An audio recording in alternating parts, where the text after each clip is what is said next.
Hi guys! Welcome to this San Charong reading nito for collage for anyone who can resonate sa reading nito. This is a general reading for collage of your energy at this time.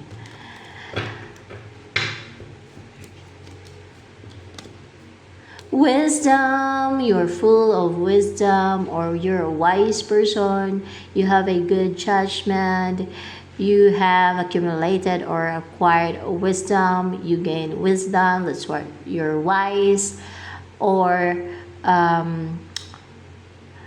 you end up like that, a wise person na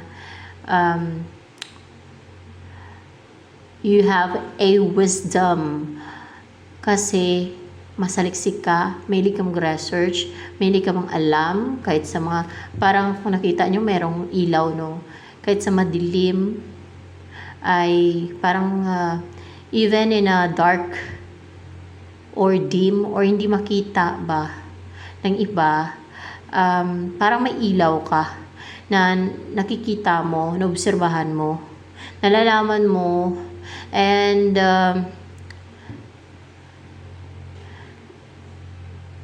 na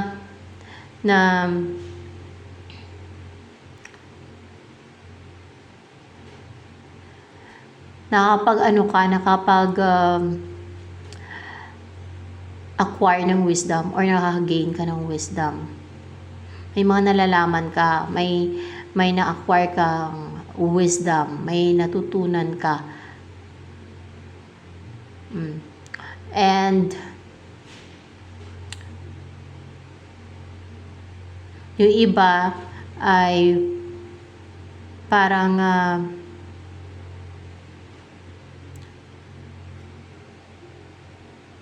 dumadaan lang sila kunwari sa isang situation, or parang umaano lang sila ba, yung parang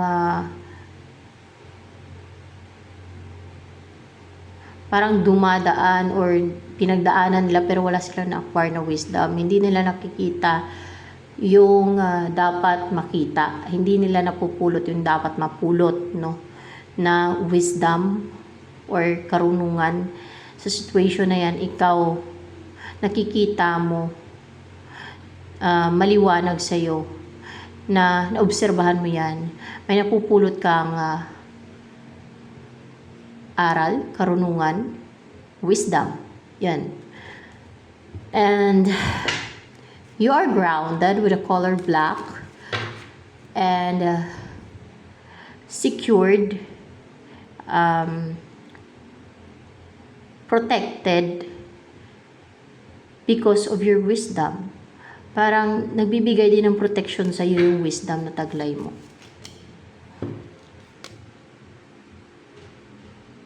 Hindi. Parang you are protected because of your wisdom. You are protected because of your wisdom. You are protected because of your wisdom. Wait lang ha. May nalaglag.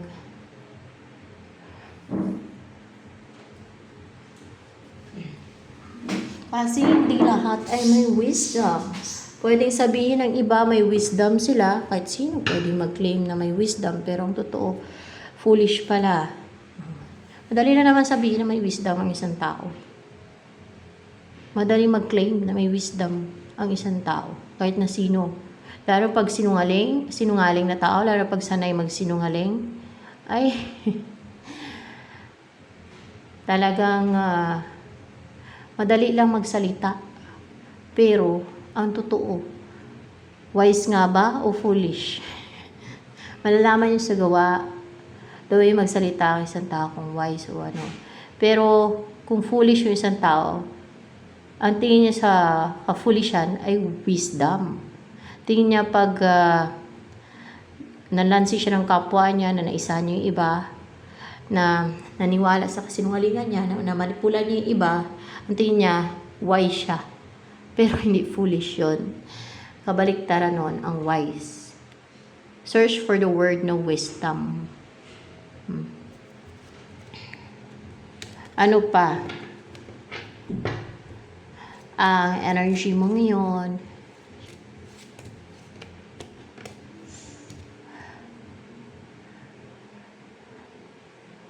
You are healthy, strong, with a dragon here. And you offer growth. Or ikaw ba tong green dragon? Parang sumisimbolo ng green dragon dyan. Ay, hindi. Ikaw tong sa ano, no? Ito. Yan, yung hawak ng dragon. Ayan. Yan ka. Protected ka ng kalangitan. Oh. Protected ka ng God. Pahalang. Upright ba to?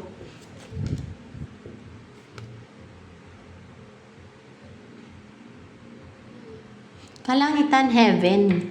Hindi lang ng God, kundi pati yung pwedeng God, ng buong kalangitan, buong heavenly realm. Yes, buong heavenly realm, you're protected ng buong heavenly realm, pati yung mga angels, pati si Jesus Christ. Kasi pag wise ka, hindi ka malalansin ng kapwa mo. Foolish yung mga nalalansin ng kapwa nila, yung mga nandi-deceive, yung mga deceiver, deceitful. Kabaliktaran yung mga foolish yun. Yung mga sinungaling, yan yung mga foolish. Kaya nga nagagawa nila ang magsinungaling eh. Akala nila wise pa sila. Baliktad.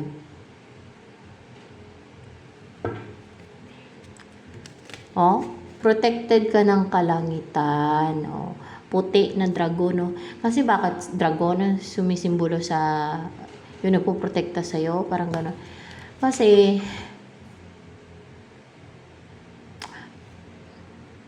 yung mga seraphim ay dragons. Ang alam ko, no? Yun daw.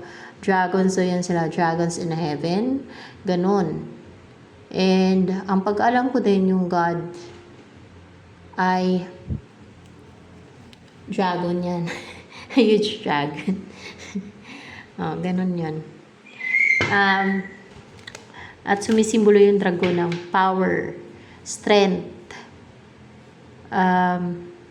Walang makatalo sa dragon eh. Sa lahat ng animals. Kasi human naman kasi may mga tools kasi. Kaya natatalo nila yung dragon. Pero sa lahat ng animals ay walang makatalo sa dragon. Yan ang pinakamalakas at powerful, strong and parang mighty, parang ganun ba? So ano pa ang tungkol sa'yo? Ano pagkatao mo?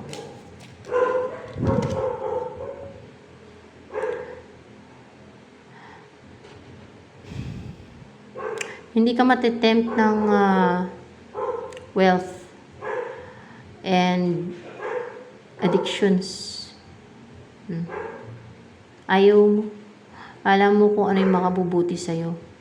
Parang may mga nilalatag sa harapan mo ng mga temptations or any na addictions, mga ganyan, na ginagawa din ng iba kasi wala silang discipline, wala silang control sa sarili nila, or any temptations, pwedeng wealth din, nagagawa ka ng unfair injustice at kasamaan sa kapwa mo para lang kumita ka ng pera. Pwedeng ganun na temptation pero hindi ka, ayaw mo. Because you are wise. Yun ang mga taong wise. Hindi gagawa ng alam nila na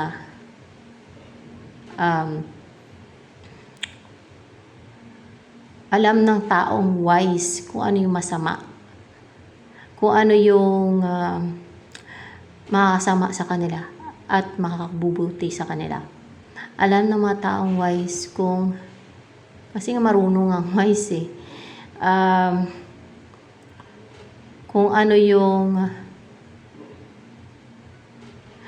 ikakapahamak nila or ikakasama nila na kunwari sa drugs lang, no, or sa pagsusugal. Alam ng mga taong wise na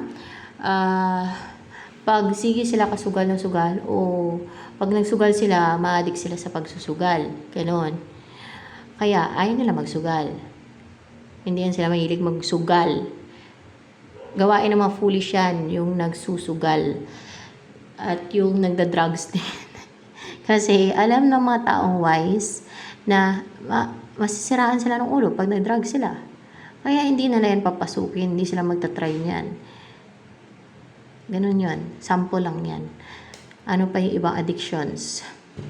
Yung ikakasama niya, alam niya ikakasama niya. Yung mga ganon. O kaya isasali sa fraternity. Ay, hindi yan sasali sa fraternity yung taong wise. Kasi, lalo na kung na-inform na yan na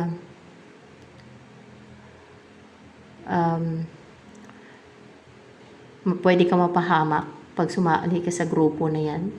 O, kaya yung sumasali dyan sa mga fraternity, hindi wise. Ganon din sa mga NPA. Ganon din sa mga kung ano pa na hindi makabubuti.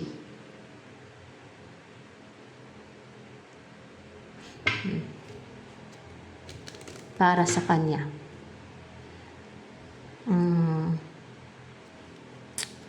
Ano pa ang energy mo ngayon? One more. Isa lang. Ay, dalawa to eh. Sige, kunin ko na to. Balance, powerful, open, and umaapoy yung chakras mo, pati yung sa head mo banda, may nagbabantay pa, may naglo-look out pa. At umaapoy, hindi makalapit sa'yo, parang apoy yung aura mo. Yung, ano ba to, aura mo ba? O yung energy field. Yung energy field mo ba ang umaapoy? Yung energy field mo ang umaapoy, lumiliwanag, umaapoy, ganon, liwanag siya. Pag lumapit sa'yo yung mga demonyo, sunog, ganon ba yan? Kasi umaapoy eh. Pag lumapit sa demonyo, sunog sila kasi umaapoy nga eh. Ganon din ba elemento? Pag lumapit sa'yo, sunog. Ganon din. Ganon din ba yung mga curse na kinurse nila sa'yo ng mga tao? Sunog din. Oo, sunog din. Parang na-vanish pa. Ano yun? Pati ba yung mga negativities na sinend sa'yo ng mga tao? Sunog din? Oo, sunog din. Parang apoy. Tatawa ako. Kasi masunog o parang malusaw dahil sa apoy, no? Parang ganon. Sunog o malusaw, ganon ba? Ano yun? Pag lumapit sa iyo, fallen angels, patay yun. Lusaw. Hindi naman patay. Masunog lang, masunog. Masunog lang sila. Nakakatuwa.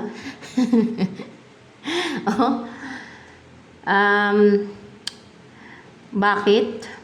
Ikaw ba tong parang dragon na apoy ang color?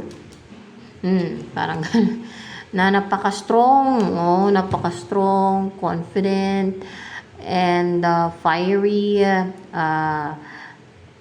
full of stamina, na fierce. Ano yan, natatakot sa iyo yung mga demonyo ngayon? Takot na sila kasi masusunog sila eh. Napakalakas mo no. Ay, nako guys. Nakakatawa. Nakakatawa guys. Natural, ganun din yung fallen angels kasi masusunog ba sila eh. Baka iba yung apoy mo. Talagang nakakasunog ng mga ganun, no? Evil forces. Pati yung mangkukulam ba, pag lumapit sa'yo, masusunog sila pag dumikit sa'yo? Ay, hindi. Hindi yung mangkukulam. Kasi tao yan sila eh. Baka yung kaluluwa nila pag namatay sila. Masunog.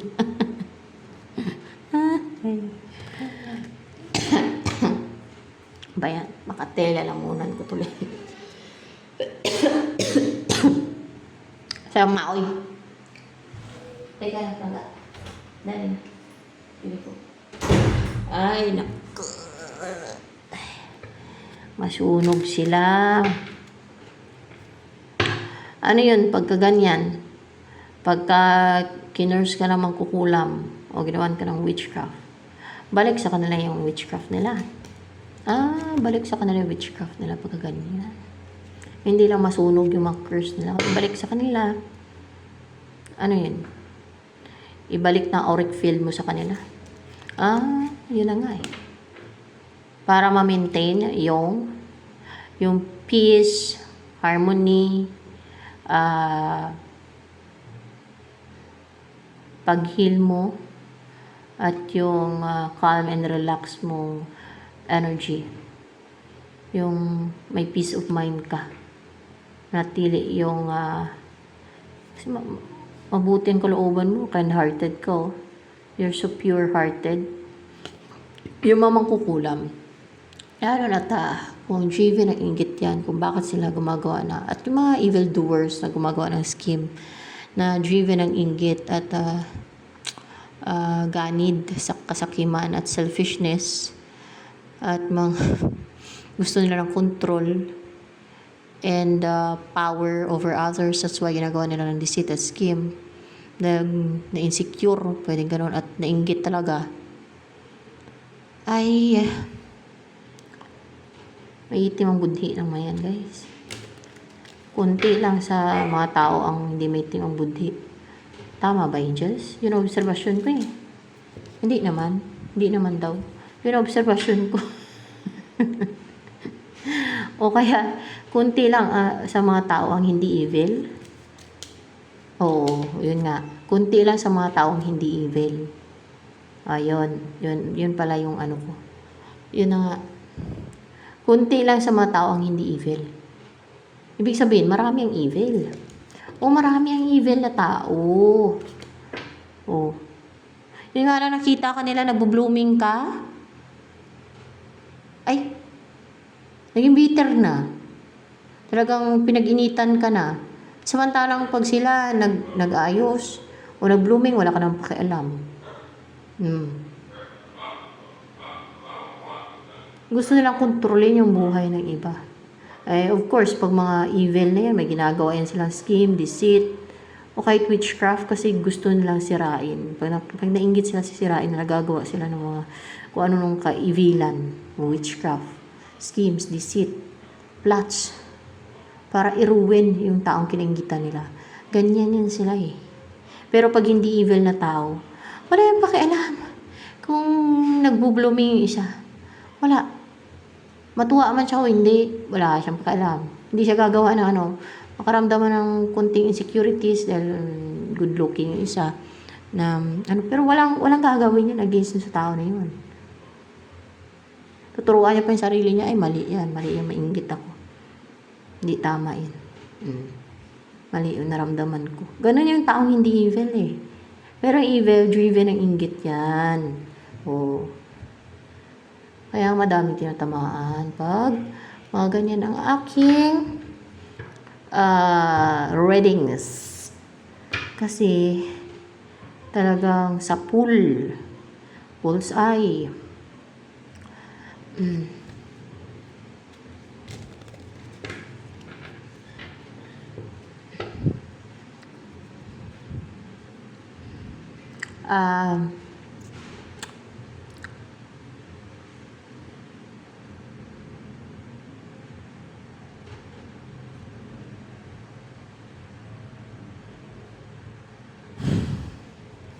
Ano pa ang darating sa'yo? Ano yung mga darating sa'yo? Soon? Malapit na? O, di ba?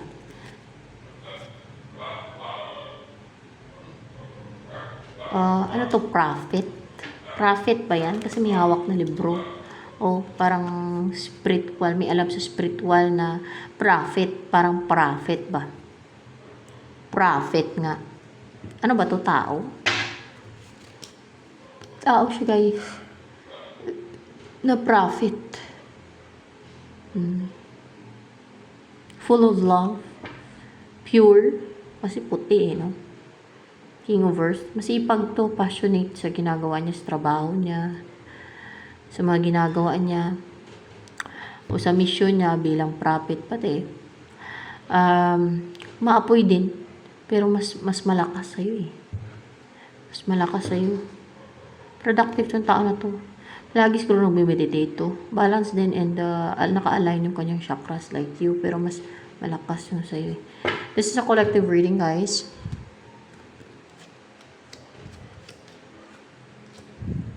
Bakit? Bakit darating tong prophet na yun sa'yo? Anong mangyayari sa inyo? The mother.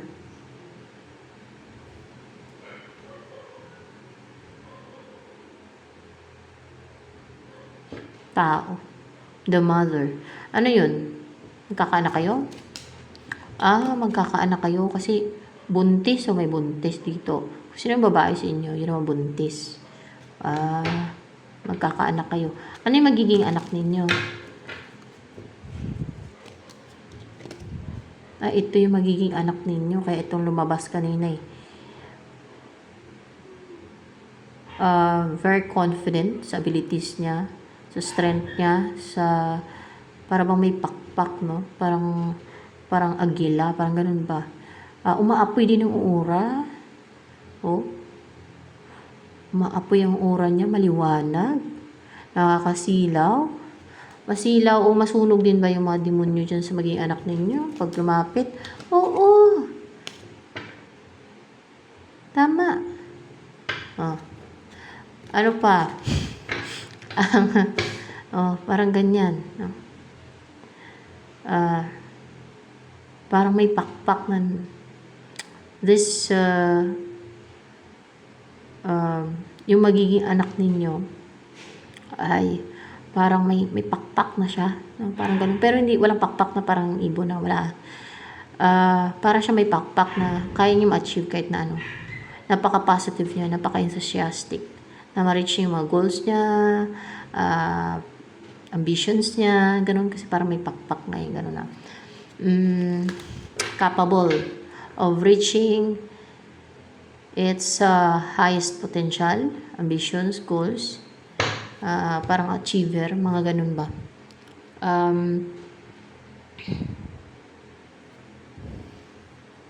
So, ayan. Kilala mo na ba ito? Kilala ka na ba nitong prophet na to na darating sa'yo? Kilala ka na ng prophet na to na darating sa'yo? Na magkakaanak kayo? Kung hindi pa. Hindi ka pa niya kilala. Pero darating yan. Soon.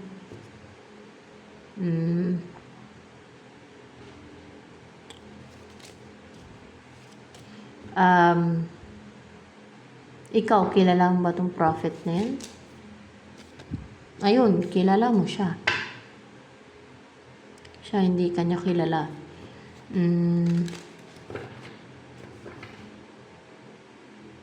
Ano yan? Siya, foreigner? Baka foreigner kasi puti eh. Tingnan natin. Foreigner nga. Foreigner yung prophet na yan.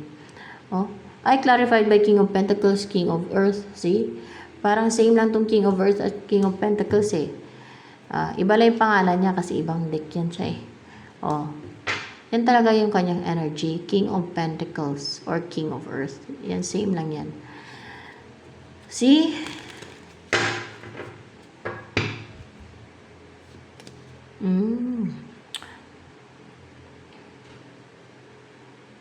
Ano yan? Pagdating niya sa buhay mo, hiyain ka na agad na magsama kayo. Tingnan natin ha. Oo, na magpakasal kayo, na magsama kayo.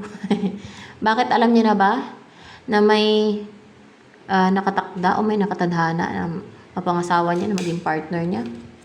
Alam niya na. Alam niya bang ikaw yun? Yun lang, hindi. Kasi hindi kanya kilala. Pero alam niya may nakatadhana sa kanya na pagsamahin kayong dalawa. Pero hindi ka pa niya kilala. Ikaw, kilala mo siya. Baka nakilala mo yan sa pwedeng TV, YouTube, or saan man. O sa community nyo, kung saan man. Siya, hindi kanya kilala.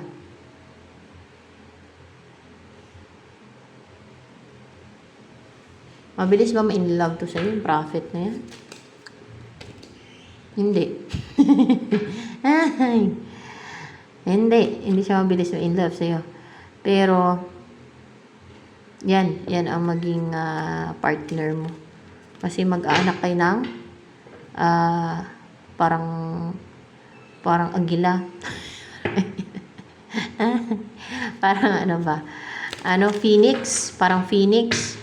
Kunwari, ikaw ay sumisimbolo na parang, kunwari, simbolo lang yun na parang dragon. Kunwari, ikaw ay nagsumisimbolo ng dragon, no? Na umaapoy, no? Apoy na dragon. Tapos, yung maging anak nyo ay parang phoenix. Yung kalalabasan, phoenix. Oh, phoenix ang kalalabasan. Phoenix daw. Tapos, itong prophet na to ay baka sumisimbolo ng ano to? Agila. Tingnan natin Hindi agila. Wala walang animal dito tingnan ko may animal dyan, wala yung maging anak ninyo phoenix, parang ganun yung simbolo, sumisimbolo ng phoenix, diba? Ay lusaw ang ano niyan, mga evil forces. Lusaw talaga. Ano pa ang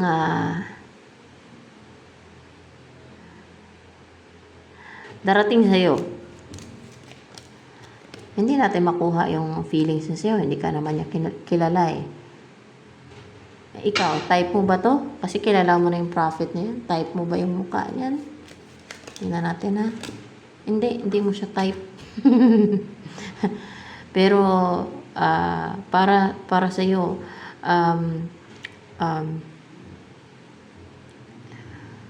good looking siya. Kahit hindi mo type no yung looks. Hindi. Para sa'yo hindi siya good looking. Baka iba yung type mo na klase ng mukha. Baka yung type mo ay hindi ganun ka good looking. O, di ba? Kahit good looking siya. Kasi iba-iba ng type mo yung tao. Iba-iba ng paningin yan Di ba? Eto, anak ang darating sa'yo. Kasi, bakit anak ang darating sa'yo? Kasi, magkakaanak na kayong dalawa nito kasi darating na to soon magkakaanak kayo ng prophet na yan. See? So ito na lamang guys for collective reading. Sa mga bagoong balita sa aking channel, please do subscribe at huwag po ninyong kalimutang i-click ang bell button na sa ganun naman notify kayo sa mga susunod na videos na upload ko at paki-like naman po at paki-comment na rin sa ating comment section box lalo na sa mga nakaresonate sa reading nito.